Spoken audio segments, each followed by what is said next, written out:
Now, like here. You see it up here, right? Yep. And you can, there's your web page. Just leave these alone. Leave this one right here. Like There, push that back. I hate it when the seam shows. There, that's good. You know, nobody sees it.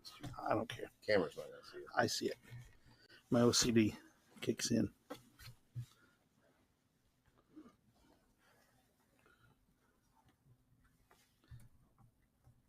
Hang on just a moment.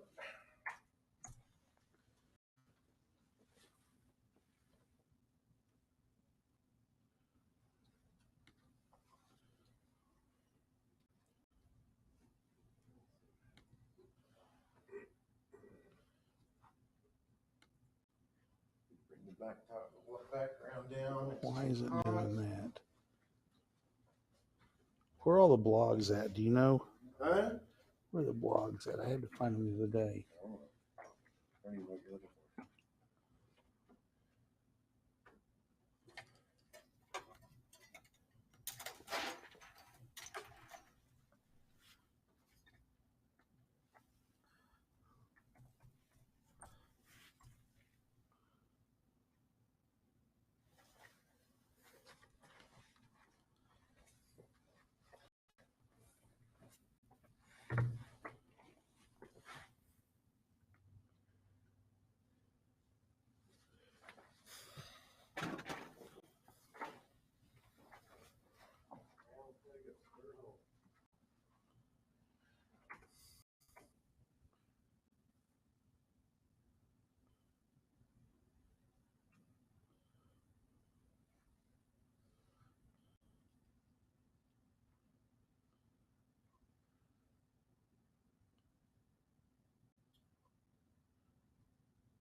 Drag that cup back. Horn. Right next to it. Go left. Arm, right there. I'm going to move the microphone there a little bit. Keep the cup with it. Why? Because that's what I want. I'm just curious why. That's what I want. If I have to explain to you the golden ratio, it would take forever. 6, 5, 4, 3, 2, 1. Get your headphones. Forgot them, didn't you? There was headphones in here. I guess Tyler took them.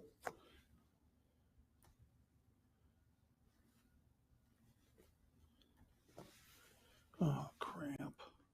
F12.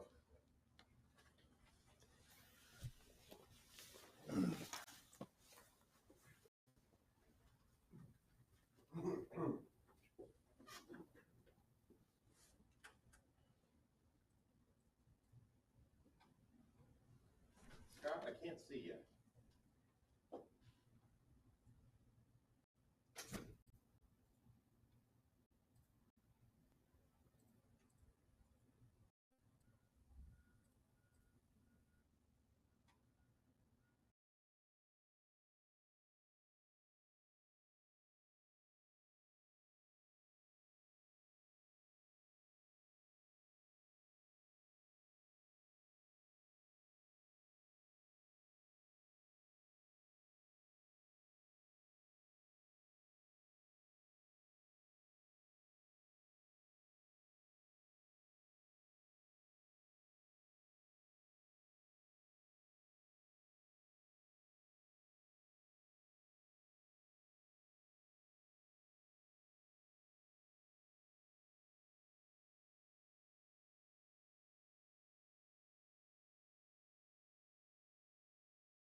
One, two, three, 1, 2, 3.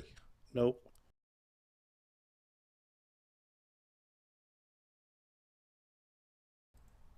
One, two, three, 1, 2, 3. Got it.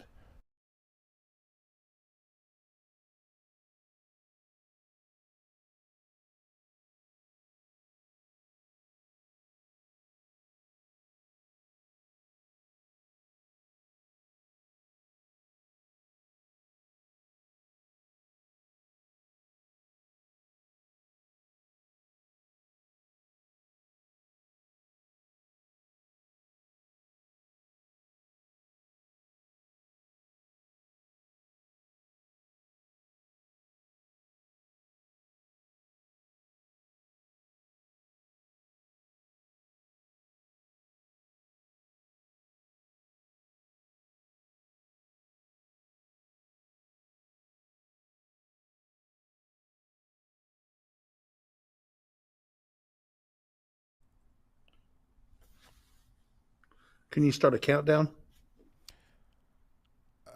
It wouldn't be advisable because I don't know when he's coming back. That's true. We're live, by the way. People can hear you talking. Let's just go ahead and start it, and hopefully Scott comes in. Here we go. Starting it.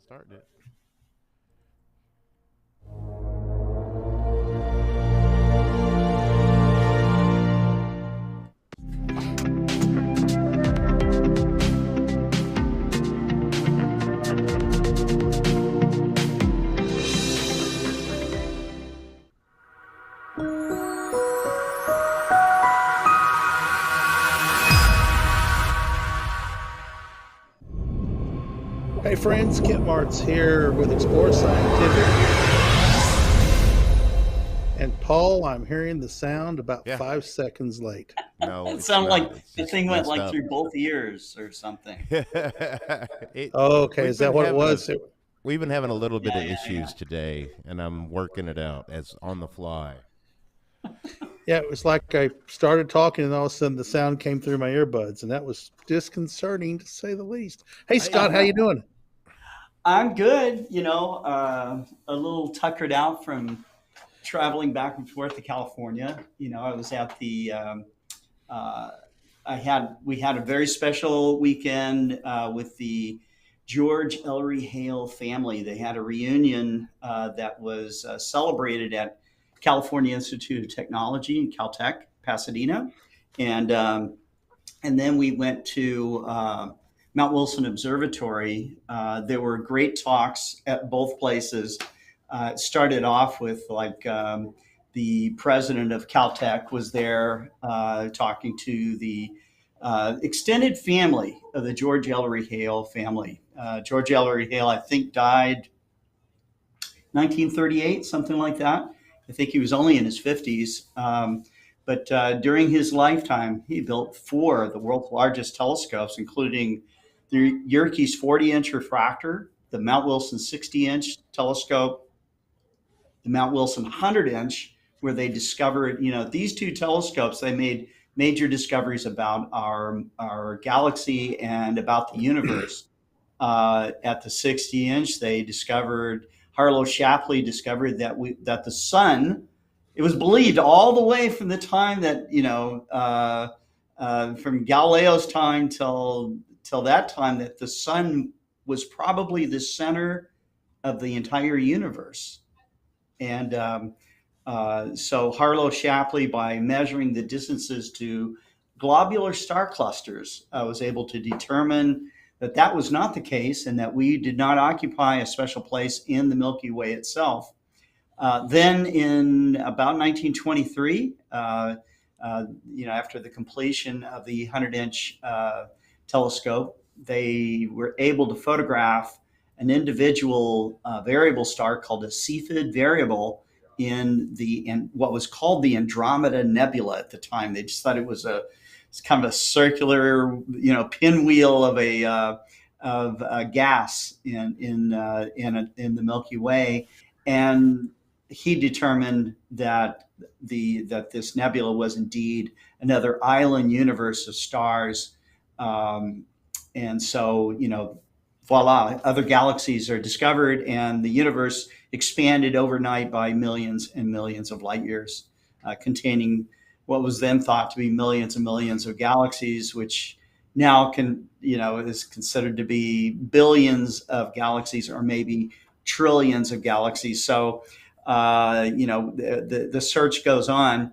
What was so cool is on, at Mount Wilson, Dr. Wendy Friedman, who, by the way, is going to be one of the very first astronomers on the James Webb Space Telescope. She gave a lecture about the refinement of something called the Hubble constant. This is something that Edwin Hubble came up with as a measuring stick to measure the distances of galaxies. And so there's been this continued research and work towards refining that number.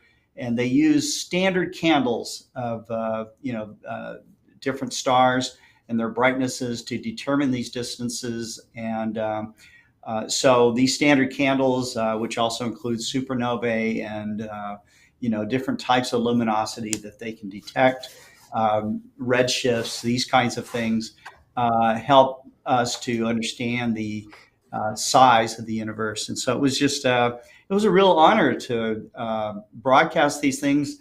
So we, Explore Alliance did broadcast them on several channels, including Mount Wilson's own Facebook social media channel. So it was nice. And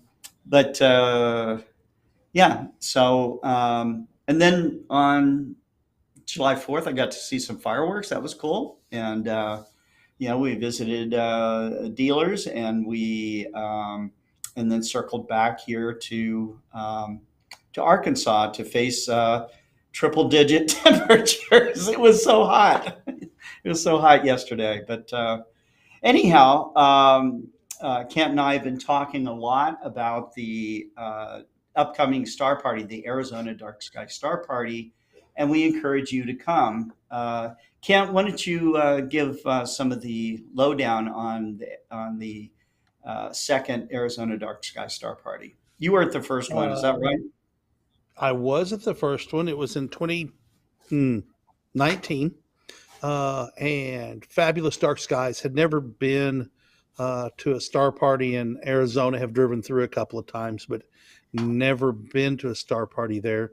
Went to Lowell Observatory for the rededication of the Clyde Tombaugh telescope there, and on the way back we pulled in and some dark places and just pulled off the side of the road at a desolate exit, and Clint Brandon and I had some viewing there, but it wasn't like the wonders of the dark sky that we got at Karchner Caverns, which is southeast of Tucson.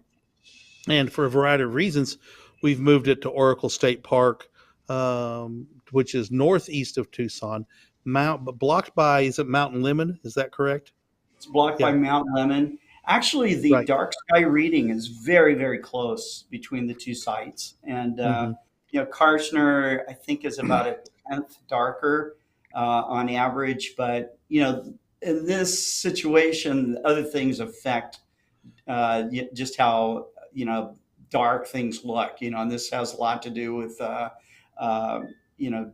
transparency, humidity, dust, these kinds of things come into play as well. But I think we're in for a treat.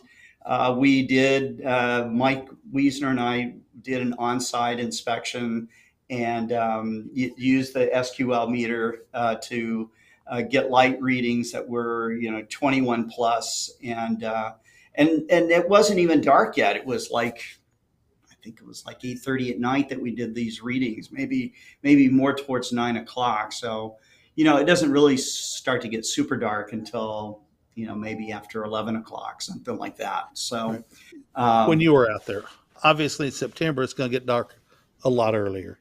So that's right. We haven't said the dates. September 1 through 25. September 21, not September 1. Oh, September 21. Yeah. September 21. Yes, we're having a 25-day star party. Okay? So, no, it's going to be September 21st to the 25th. And so it's going to be really great. Now, Something else that's happening in the community of Oracle is that the Friends of Oracle, which is Friends of Oracle State Park, is a supportive group of the state park area itself. But there's also the Oracle Visitor Center. And so they're getting musicians, artists, the Catalina Council of Boy Scouts will be there doing their activities. We can expect talks at Biosphere 2. We got Biosphere 2 coming up. We have people like that have been selected, like Adam Block and Fred Espenak and some other luminary type speakers I think you'll really enjoy. We will broadcast live some of these talks, not all of them. We hope to have some amateurs that are astrophotographers that will show live views through their telescopes while they're out there. So, it's been a long time since we've actually gone to Arizona for these star parties. And so we're hoping that you consider making the trip out there. I did mention I was in California, and I did see the high price of gasoline that was out there. But as you get out more towards Arizona, fuel becomes cheaper and cheaper. And so I think that if that's any consolation for you, that's something to think about. We are also working with Biosphere 2 as far as accommodations. So you can get rooms there. You can buy I think it's a 5-night package. It ends up being $120 a night. They have dormitory style rooms, but I never visited a dormitory that's this nice, so it is, they give you fresh linens and it's a nice setup. You will share. There's no room service. No room service. No linen service. There are B&Bs there that you can get, and if you like the Airbnb type of thing, those are available as well. So there's no shortage of rooms for the event, we think I think it's going to be a lot of fun. So if you want to book a room at the Biosphere, you have to go through us. They do not have a reservation system. They're not a hotel. So these are rooms that are generally set up for visiting scholars and college students and things like that. And so they don't have a mechanism. So you have to go through us to reserve those rooms. And Scott, do we have a page up for that? Yes, we do. Sure. Okay. Yeah. Yeah. But let's recognize some of the people that are watching right now. We have Tarek watching from the UAE. He says, hello, Beatrice. Harold Locke is watching. Beatrice says, hello, Kent, Scott, and Paul. Annie Scarborough from customer services watching right now. Mike, did you pull over and get a lawn chair out? Okay. He said he was watching, but traveling. Okay. Oh, he was like on the road or something? Yeah. Yes. Yeah. Mike Wiesner's watching. Mike has been very instrumental in getting things, he's been our man on the ground there in Oracle. He lives in Oracle. He can attest to its dark skies. And he's made some really nice Milky Way shots from Oracle State Park. Norm Hughes is watching. And who else? Osmosis 007. He's probably a James Bond fan like I am. I love that. Osmosis 007. He's been on a number of our broadcasts, asking some really great questions. He's a great addition to the family. Absolutely. Good to see him on. So I'm looking for the link. For the link? The Biosphere. Is it on the Arizona page? Here, I'll find it for you. Hold on. Because I've got my screen up. I can share. Here, I found it. No. You found it? Okay.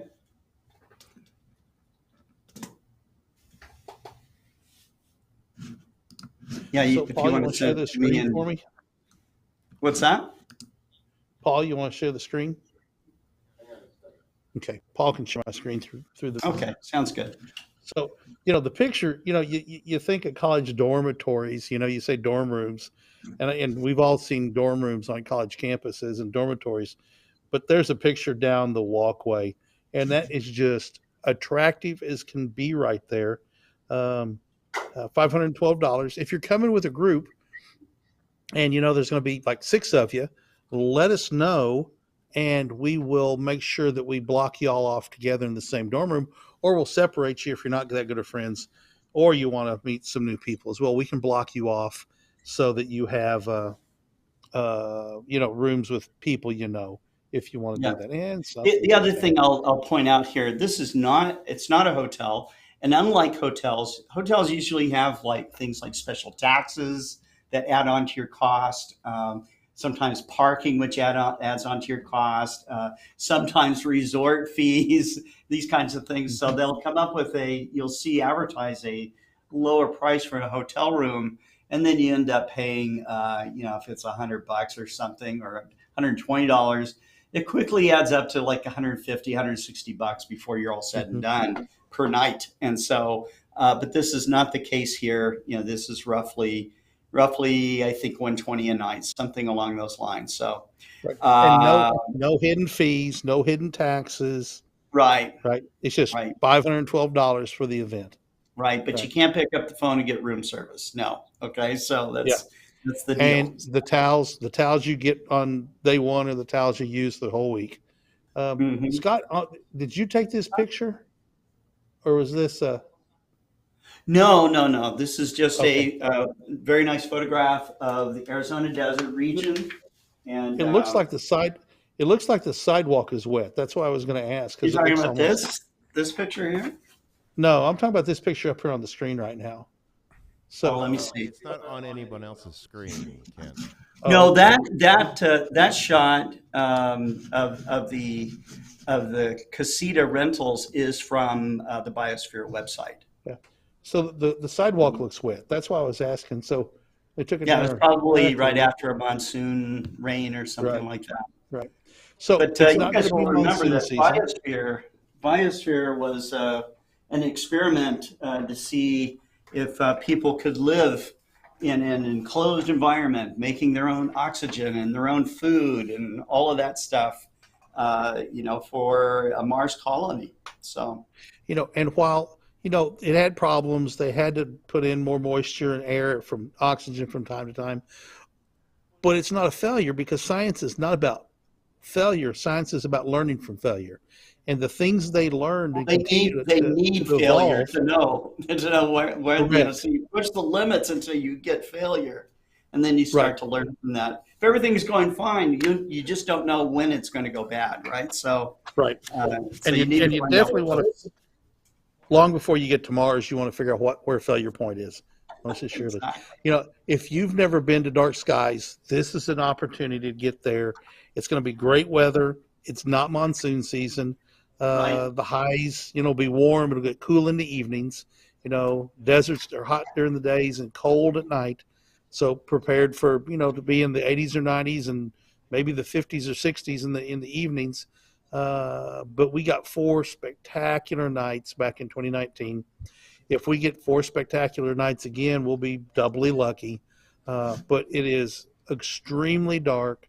The first night the sun goes down, if you've never seen a dark sky, you're not going to be, and you're good at finding constellations.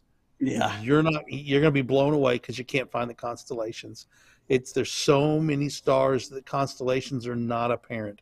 And that was the most overwhelming thing I had, back in, in the 2000, 2001, when I went to the Nebraska Star Party for the first time.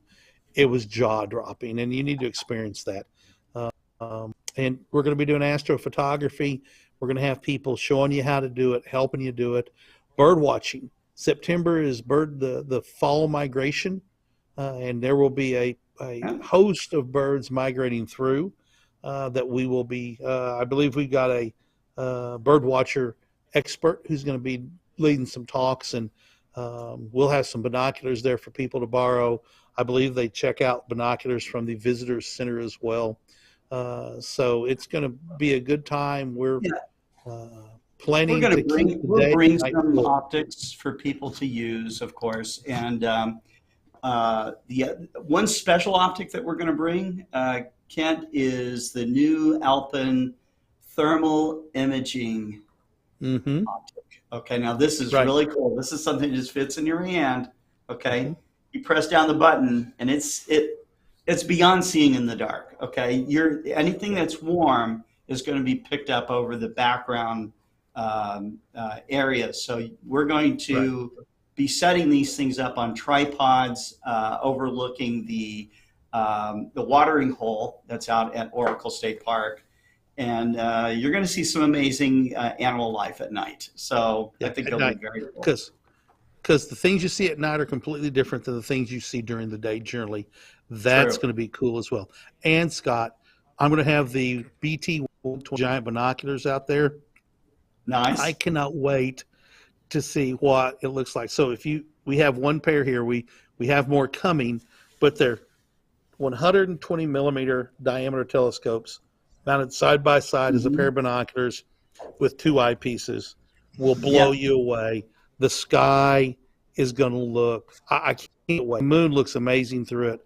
I cannot wait to see what the dark sky in Arizona is going to look like through these when you're using both eyes the way your brain is engineered to see things in a true binocular fashion.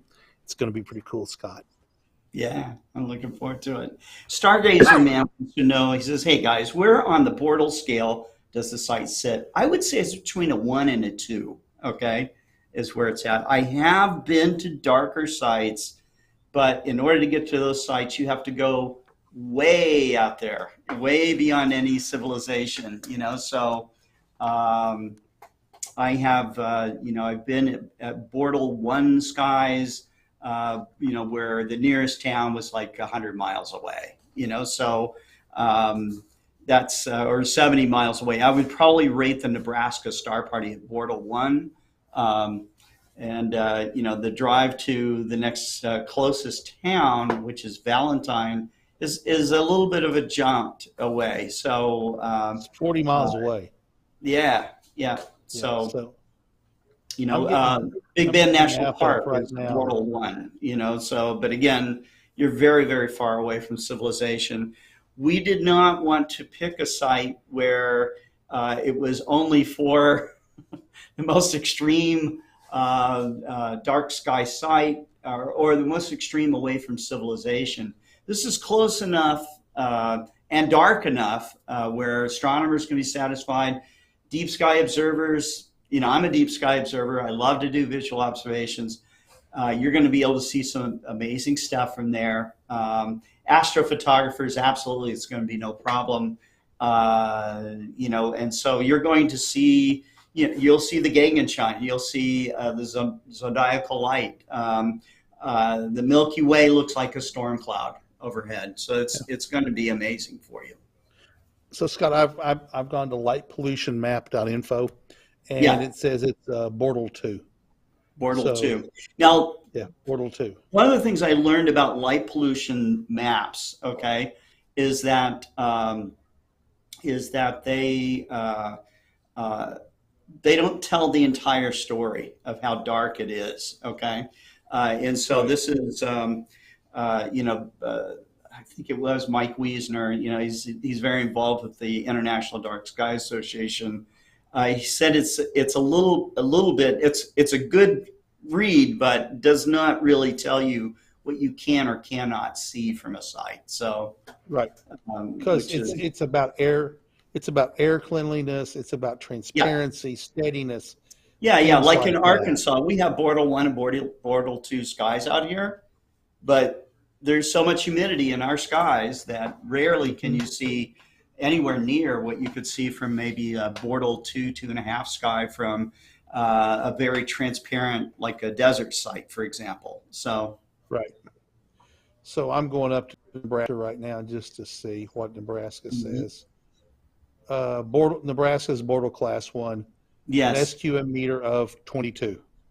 Right. So it's just dead dark. It's so dark that when the Milky Way gets up overhead high, you can see your own shadow.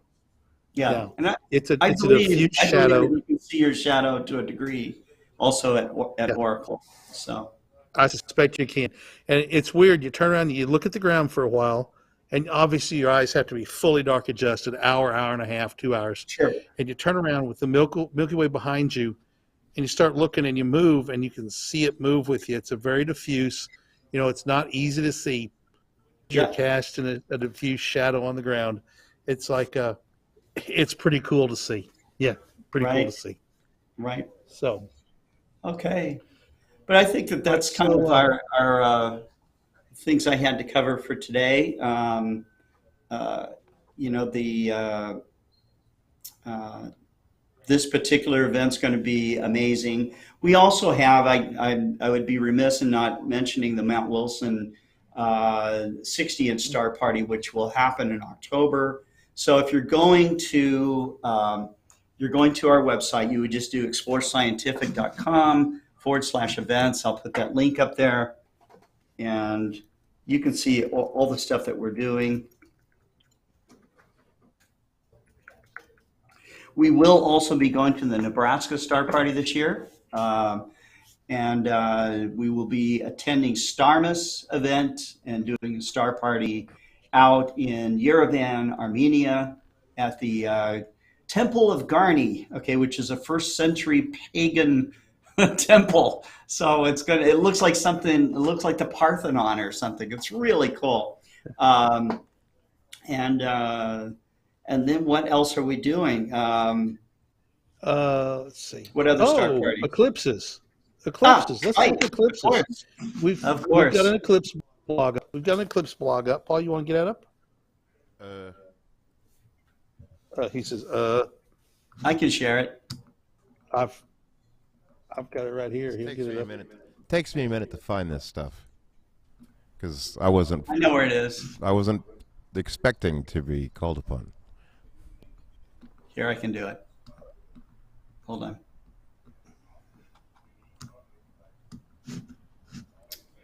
This is the 2024 eclipse. I'm actually working on a page for the 2023 eclipse as well. Let's see. Toggle screen sharing. And can I just share one page here? I don't know. Window. Here we If go. you've never seen an eclipse, that too should be on your bucket list. Having seen plenty of eclipses over the years, but I think the closest I got was in the high 80s. But I'm telling you, Mike Scott says 99%'s not it. 99.5%'s got to be pretty cool. But I'm telling you, 100% totality. I guess totality is 100%, isn't it? Totality is an amazing experience that changes you in some way. It sounds weird to say this, but I know people that have seen the eclipse, and they all say it changed the way they look at the life. Yeah, it's a cognitive that shift is probably the best way to describe it, or yeah, one of the best it, ways to describe it. Because I mean, something really does move inside of you. When I saw my first eclipse, total eclipse, I had this feeling in the pit of my stomach that something was wrong. Okay, like almost fear based, type of feeling. So it was. Very, very interesting, and you can totally understand once you experience it. And you can see a zillion beautiful photos of it. You can watch videos of it. You can hear people screaming ooh and ah and all the rest of it. That is nothing compared to what it's really like. Scott, when we were Clint Brandon and I went up to Casper, Wyoming, and we were up on the backside of Mount Casper in the Badlands, and the valley was sort of oriented to the northwest. And there were Right. people down this road off to the west of us, and we're watching it. It's nearly eclipsed, and it's just right there.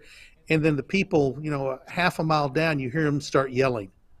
And then as they're in the eclipse, half a mile away, and you're not eclipsed yet.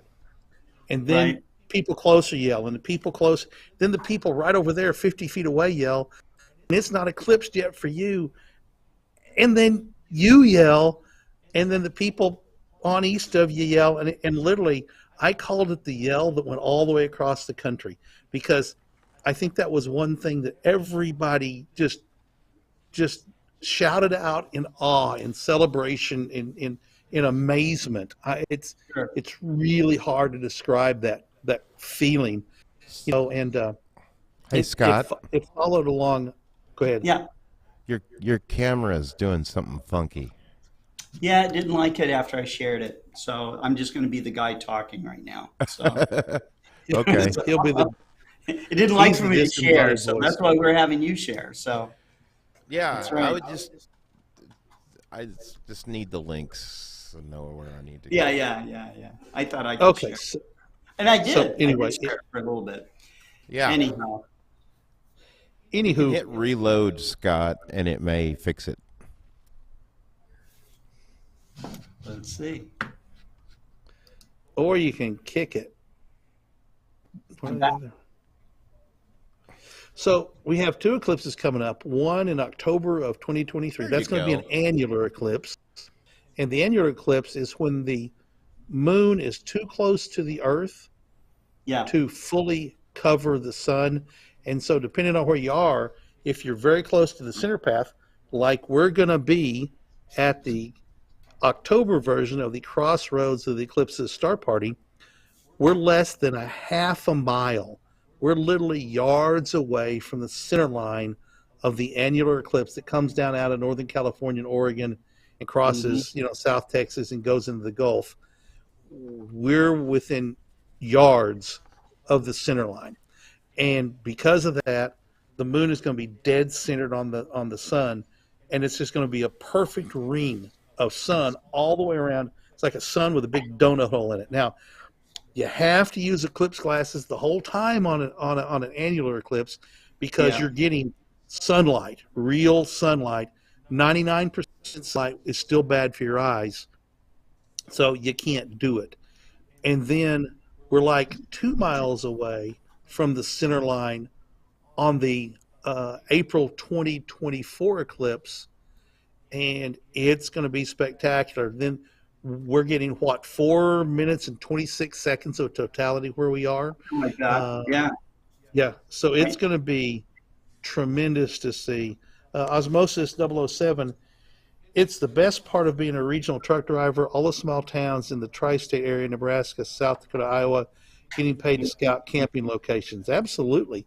You figure if you can figure out how to get paid, do it. Now, we're gonna be having eclipse glasses here for sale pretty soon.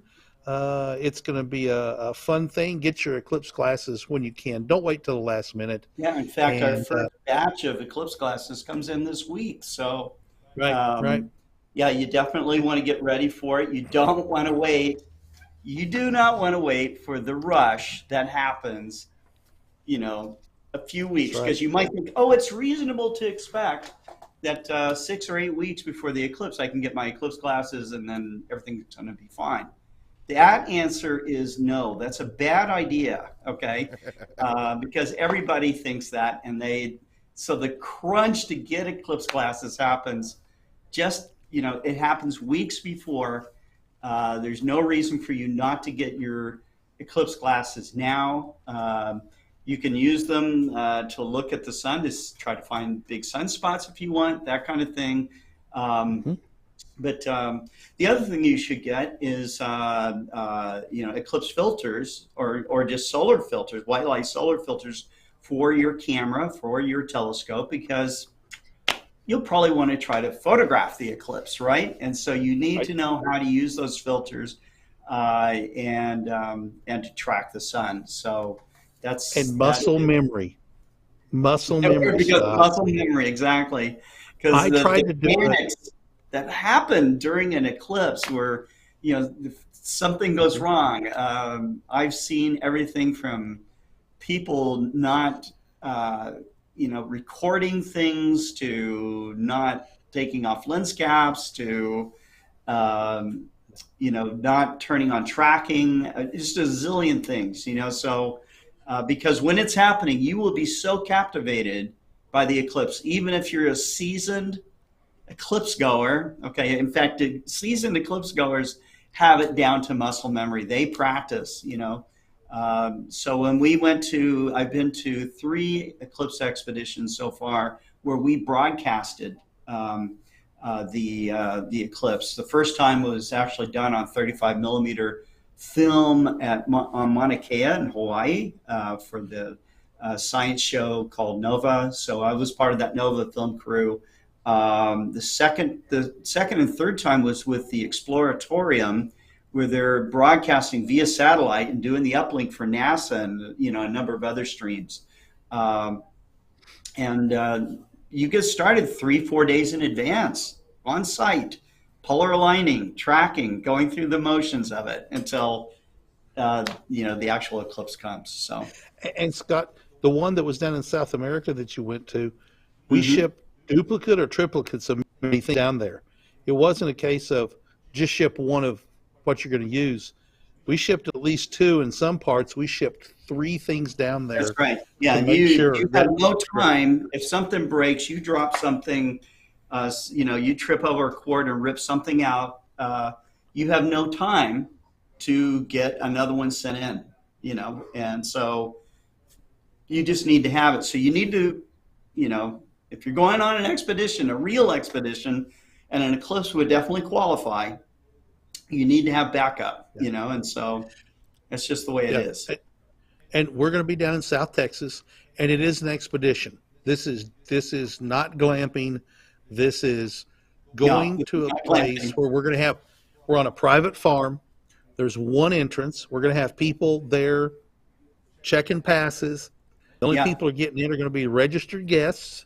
So you're going to be able to, if you want to, and not camp there, but have a site there, you could set your gear up, leave it. We're going to have security. And if you're comfortable doing that, and then go to a hotel back in Austin or San Antonio or Kerrville or somewhere like that, Austin and then come out for the eclipse. Right. It's going to be, Austin's a hard 2-hour drive. Kerrville's a 2-hour drive or an hour and a half drive. We recommend coming to camp. And I totally want to go glamping, though. Well, you can do that. I think, you can, and maybe trailer there. So we'll see. You can pull a trailer there. You tent camp with no problem. You're going to have to come prepared with electricity. We hope to have some ways to offer your ability to recharge, but you need to plan on this being an expedition to a solar eclipse and attack it just like you would an expedition to Mount Everest or however you want to look at it. But we will have food on site. There'll be, you can get hot food there prepared on site. Mickey's Kitchen is going to be there. Mickey is famous for being at the Winter Star Party and supplying people with food all day and all night long. So these star parties are not just for the eclipse. They will be dark of the weekend, dark of the week star parties, because they'll be during new moon, of course, and so it's going to be great. And I think, Scott, that's a critical. This is not just an eclipse event that day. This is a star party leading up to the eclipse. Yes. And then after the eclipse is over, we know from experience, from what happened in 2017, the roads are going to become grid locked, and you'll get caught in a traffic jam if you're trying to fly out of San Antonio. Don't make this tight on the side of the eclipse. Yep. No. Yeah, you're going to want to allow a day or two after the eclipse to leave. So. So, Stargazer Man, hoping to make a trip to the States in 2024. My fourth TSE. What's TSC? Total Solar Eclipse. And this private area for the event sounds perfect. Stargazer Man, absolutely. It's going to be, it's out where it's dark. It's for astronomy people. Come to a star party. We're going to have speakers. We're going to have talks about the history of the Texas Hill Country. We're gonna have, it's going to be more than just a star party at night and then solar eclipse and then go home. We're working to make Right. this an event that fills your time and is educational as well, workshops and things like that. It'll So, be fun, and you're uh, going to make some friends out there. So that's going yeah, to you'll be make cool. lifelong friends out there at this thing because, Yeah. especially if you're there for 3 or 4 days, Right. you're going to make friends that you're going to, Norm Hughes is going to be in Hunt, Texas.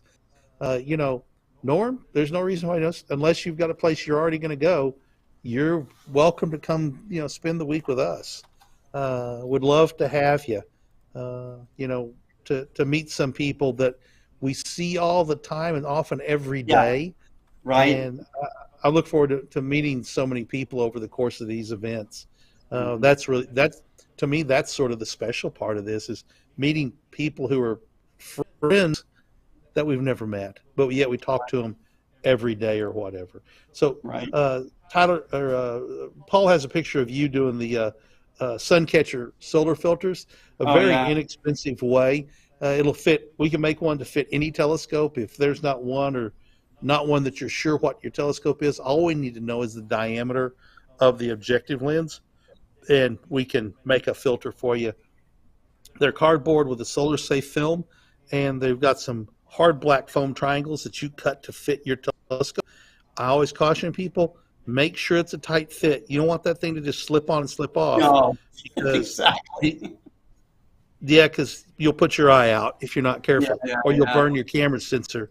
So you want that thing to go on there and have to really force it on there to get it on there, because you don't want a hard wind or a good wind or somebody walking by to brush it and knock it off. You want that thing to stay on there, Right. no matter You'll notice what. it's over the front of the telescope. In that video that Paul has up, I demonstrate that the danger of trying to look through your telescope just by wearing eclipse glasses.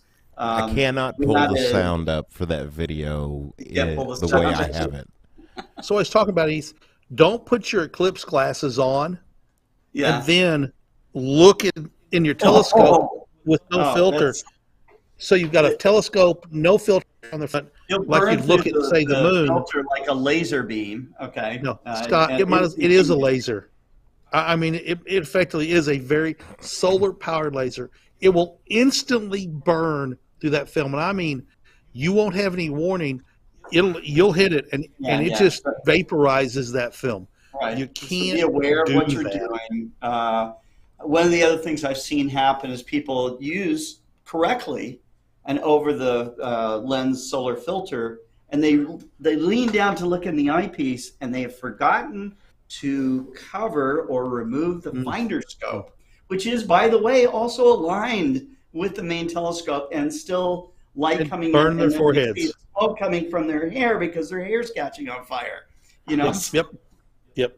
So you need to either take your finder scope off or Yep. cover it because there's, and I use the shadow to line it up. I mean, we're going to use our PMC8 Me systems too. to Yep. get things lined up and have it lined up the day. And that's the other great part about coming is you can get a perfect polar alignment the night before. Buddy has an observatory, but I plan on coming to the Star Party. Norm, we will love to have you. That'd be fun to Certainly have you. want to shake your hand and thank you for being a part of our family. Yep.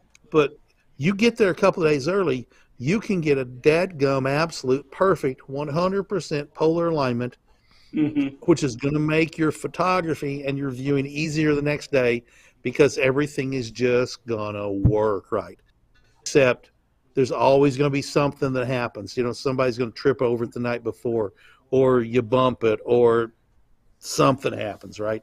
But you're there. You're going to be in a dark You're spot. watching You're going to have a lot. your gear closely, and Right. you're going to be out there with other amateur astronomers, and they're going to be mindful of what you're doing. It's not like a free for all, party type of deal. This is for people that want to have a great astronomy experience and a great eclipse experience too. Yeah. Awesome. Osmosis 007 says it's a stock evil laser on sharks kind of situation. Yeah, something like that. You'll put your eye out. It's a Red Ryder BB gun. Yeah. You will put your eye out. Absolutely. Yeah. Mhm. Ralphie would learn the hard way. And when I'm viewing, I always solar. I always put my hand over just to make sure, because I Oh, put just my if hand. you feel heat hitting your hand, Yeah. that's Yeah, I burn my hand far before I burn my forehead or eyeball. right. Most Sure, assuredly. So sure. it's going to be a great time. South Texas, the farther south you go, the better chance you have of having clear skies. Now, which is not to say that somebody up in Maine may be the only place in the United States that sees it, because the rest of the United States could be cloudy that day. Could But, be. Percentage chance is the farther south you get, better chance you have of having clear skies. And that's why we picked a location down there and just stumbled upon, basically a friend of ours who grew up on this ranch. And it's like, yeah, you can use it. Not a problem. And we're going to be in their bull pasture, by the way. So this is where they keep all their big bulls. And the Yeah, bulls but are they're supposed not to going be to be very. there while we're Oh, there. come on, Scott, you ruined my joke. The bulls are supposed to be very friendly. They'll eat out of your Yeah, hands, not knock over telescopes or anything Or else. you misread that, Kent. They'll eat your hands. Well, except they're going to move the bulls out of the pasture before, so that we can use the pasture. Now, you have to be prepared. This is Texas Hill Country. There's cactus. There's, Yeah, but it's no more reptilian dangerous life. than when we went observing all the time. Every dark of the moon, we'd be out at Anza Borrego State Park in Exactly. California. There's choyo cactus. There's, you just learn how to just don't be silly out there. Don't roll in Scott, Does that mean I can't go? Well, you can, just as long as you sit down and mind your P's and Q's and don't do Scott, I anything. was wearing. One of my kids was wearing sandals the first time I went to the Nebraska Star Party. Oh, And not a good idea. in about 30 minutes, I heard yells and screams and cries of agony. And they came back. Two of my kids came back, and they had discovered the beauty of sandburrs. And imagine a little cocklebur, a little bitty thing with 500 needle sharp points on it. Nice. And I went to pull them off of my fingers and thought, no, not doing that. That they hurt. stick in your fingers too. Yeah. So I ended up using a pair of pliers, just because I didn't want to pull them out. And so there probably will be some bull pie in the fields by that time. They dry out though. You can throw them like dry a out. frisbee. Sure, Yeah. we used to throw. Scott. I used to have a cow pie throwing contest. Yeah. Scott, absolutely, we could do that. We could have a cow pie throwing contest to see who can throw, and we can give away an eyepiece or something. Sure. That'll be a hoot.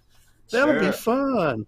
Yeah, where else do you Norm, throw cow pies? Norm, do we have a page up for it, Scott? When will you advertise the events and address and costs, et cetera? Okay. So right now, the best link to use will be www.explorescientific.com/eclipse. Okay. We expect to have the pricing and sign up sheets and everything ready by the end of this week. So it'll be by the end of this week or the beginning of next week. But we know people are trying to make a decision on where to go, what to do, and all the rest of it. The good news is that we already have everything approved. Okay. So, and we have food lined up. We have to make some little bit of final decisions on what kind of porta potties we're going to get, but we're going to have porta potties. So you're going to have security, place to go to the bathroom, place to eat, all that stuff will be right there on the site. You're going to be in one of the best places in the whole world to go see both of these eclipses. So, in fact, the only place in the whole world to see both of these eclipses. Yeah, there's a very limited area where you can be in the same spot and see both these eclipses. And Scott, we actually have a helicopter landing pad already there. It's got a windsock on it. Yeah. So if something happens, you can get taken into San Oh Antonio yeah, you have to world-class prepare for the medical, worst, and right, so and hope for the best. and hope for the best. So, Right. so we did. I did put together a page which I think you and Tyler have both looked at, and it's called "Preparing for a Star Party." Mhm. So let me just give you that link one more time. I put it down there You need, earlier. if you're traveling for this, you need to make a checklist of everything you have Yeah, and check it when you prepare it and put it in one spot. And then when you load it into your bags, you need to check it yeah, again. And then before you leave the house, you need to check it again, because you leave your medicine at home that you have to survive. You're going to have to stop at a pharmacy and pay through the nose yeah. for it at full Oh yeah, price. it's going to You don't be. want that. You just want to be Yeah. prepared. So, in this article, we talk about safety first. Bringing a friend, okay, is a big deal. Okay, bringing a friend is good for your drive. Because we are going out into a remote area. This is hill country of Texas, so your drive is going to probably be long. And so it's always safer if you have somebody with you. And, it's like having a dive buddy. You don't go diving by yourself, okay? Even if you're experienced. You dive with a friend in case anything that you need assistance with, So that does add an incredible layer of safety.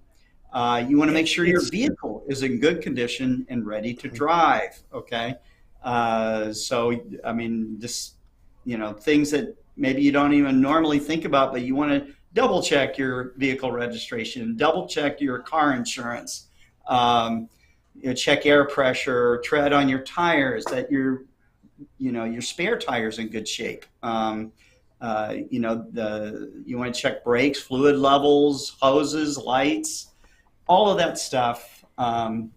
If you don't already have roadside assistance, sign up for it. There's some good roadside assistance programs with your insurance providers.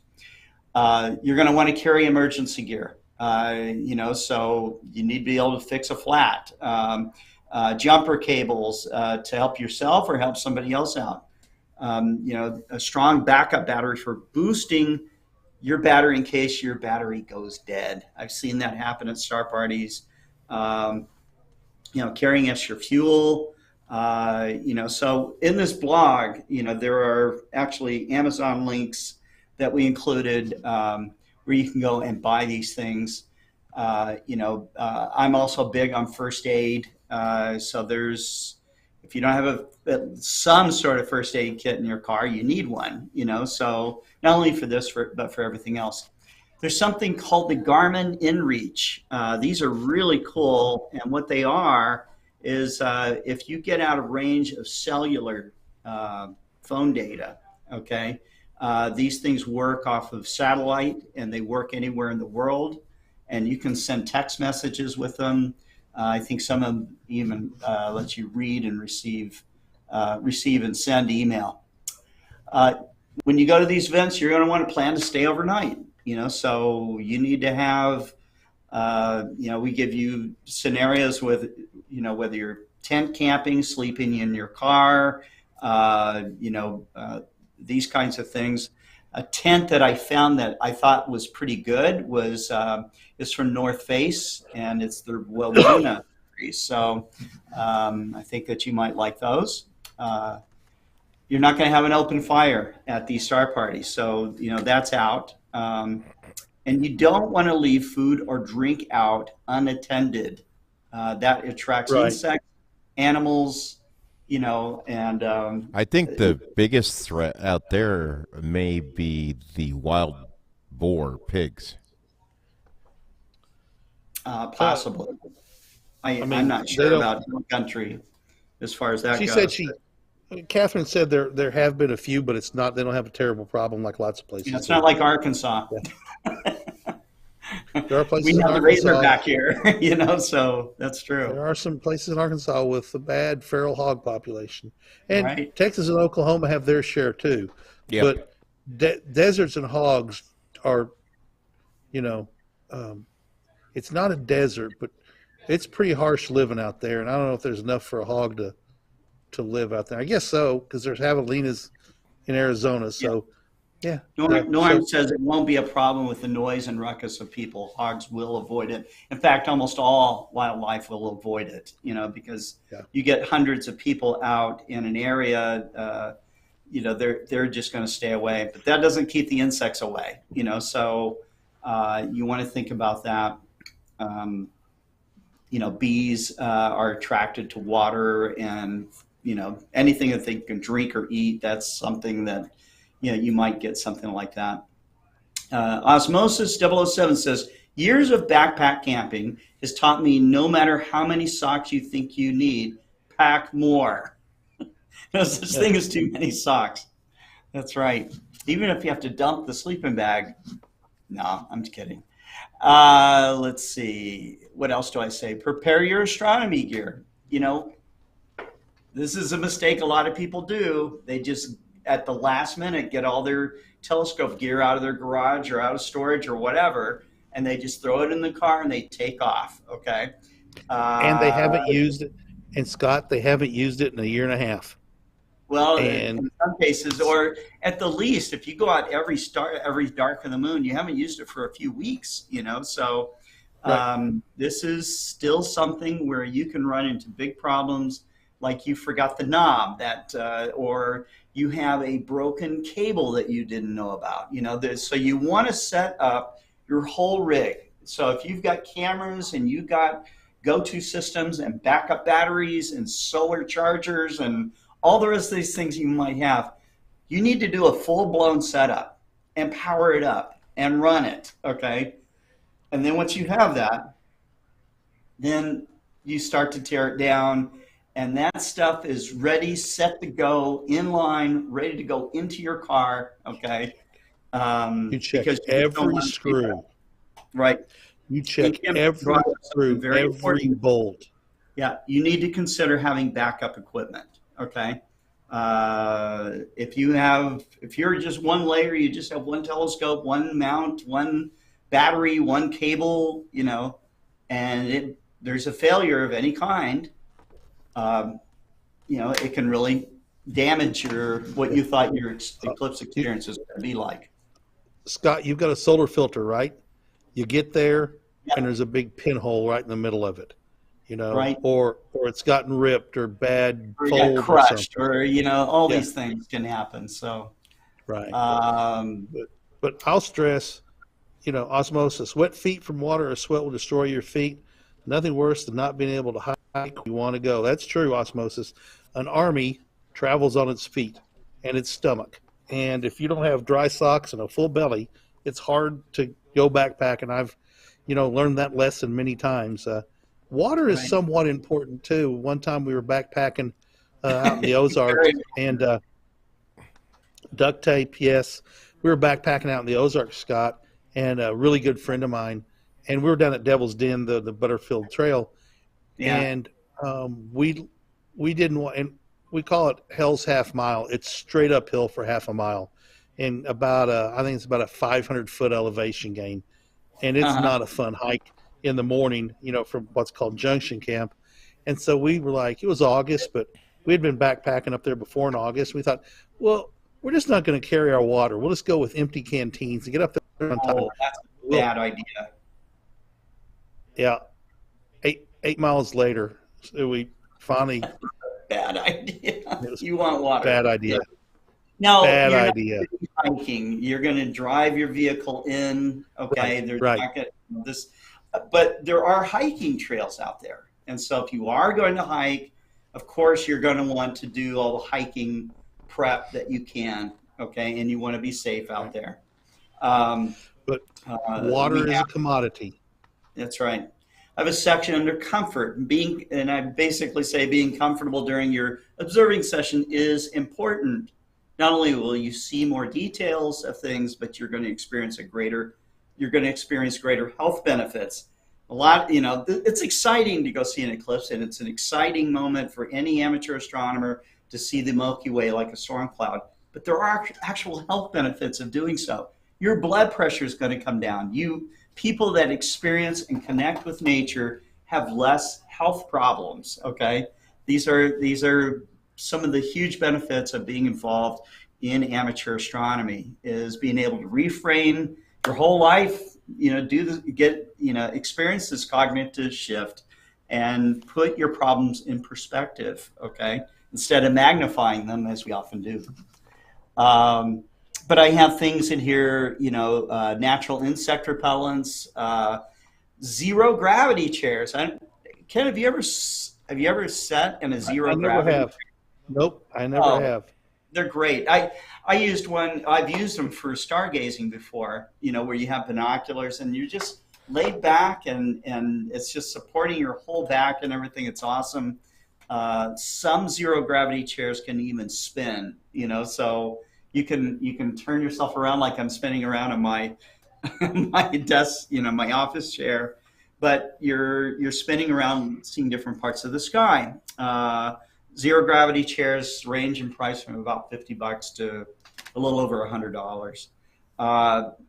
Little portable tables are nice to have. I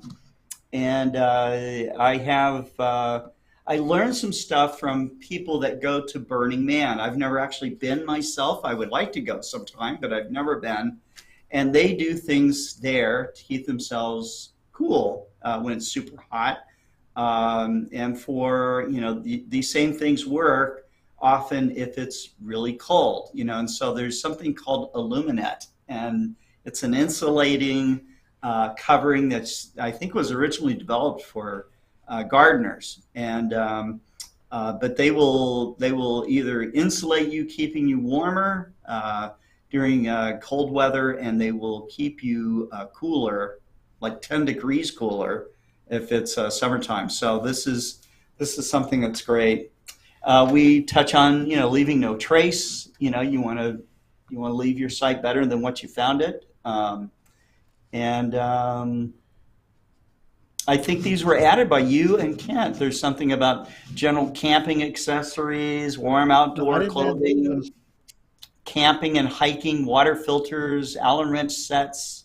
Need tools, in case something breaks. Yep. Gaffer's tape, also very handy for fixing things up, batteries, that kind of thing. I think I put in even a link on how to set up a do-it-yourself portable misting system so that you can cool yourself off if it gets really warm. Pump up bug spray and all right, so it's going to be a good time. I look forward to it. It's going to be a lot of work. I mean, we're going to be the sad part about it is, Scott, we're going to be down there working. This is not going to be like a simple vacation where we go have fun. We're going to be down there running this show and keeping all the balls in the air, and it's going to take a pretty good crew to do it. Especially, the annular I don't think is going to draw nearly the crowd, but we can hold a pretty good number of people at this site, which is actually on an old runway. It's an old grass strip runway, so it's got, you can drive all the way down it. We're gonna, no car movement at night except for emergencies, all that sort of stuff. But I'm looking forward to seeing another eclipse. Once you get a taste of it, it's addictive. And it's fun. Sure. It's fun to watch other people watching an eclipse too, because they're being blown away by it. And so that will be our satisfaction, Ken, is to see hundreds of people witnessing this thing. So, and we'll see it too, of course, but. Yeah. Okay. Stargazer man, 2 things I've learned the hard way. Keep your setup as simple as possible. What can go wrong will go wrong. Yes. And have an observing plan. Time seems to just evaporate under dark skies and good company. That's absolutely true. You need to plan out for the eclipses what you're going to do at exactly what times. And I can tell you this. I took a camera and a solar safe filter from Explore Scientific, and I had shot a little bit and knew the exposures. But I was so worried about getting the pictures that I wanted that I really didn't just sit and enjoy the eclipse. It was like 2 minutes and 10 seconds. It wasn't a long time. Yeah. This time I want to have a lot of automation, and then just sit there and enjoy it, and Enjoy it. just look up at the awe Right. that it creates. You know, I don't want to get caught up in having to do technical stuff. I Yeah, want to because enjoy the it this moment's time. magic. It's absolute magic. And if you just let yourself absorb it, you know, I don't know, maybe set up half the time for taking images and then have an alarm go off where you just go, okay, I'm done with the camera side of it, and I'm just going to watch this thing, you know. So I think that's Scott. I think that's a good idea to plan out what you're going to do. I'm going to take pictures, and then I'm going to stop for a minute and a half and just look at it, and then start whatever the taking time pictures is, again. right? There's some people Because who are so in love with doing the photography side of it, though. You know, they want to get that, you know, that ingress and egress of the eclipse, you know, and they want to do these montages, and they're great. Okay, there's and nothing to take away from that, but you know, I do know of people that have photographed lots of eclipses, and for some of the eclipses, they decide not to do any photography, just to watch it. Mhm. You know, so because that's how you really do enjoy it. So yes, for sure. All right, it's after 5, okay. Scott. Oh, it's after 5. We Good turned show. Yep, to a pumpkin. I have calls to make. Well, I've Yep. got the Alpin on the Hunt at starts. The people start calling in at 5:30, Okay, so we'll see. it Okay, gets a little tight. we'll see you guys later. So, Then take care. all right, tomorrow at 4 o'clock, we'll have the Explore Line show. Annie is probably going to call in from home. She's got a sick one at home that she's taking care of Yeah. this week. Little Dax is not feeling good, and so she'll probably be phoning in. And if she can't, I'll pinch hit for her. So we got that, and then focus on astrophotography at 4 p.m. on Friday, and the week is done already, Oh just man, like that. so quick. All right. All right, Yes. take care. You All guys right. keep looking up. Thank you very much.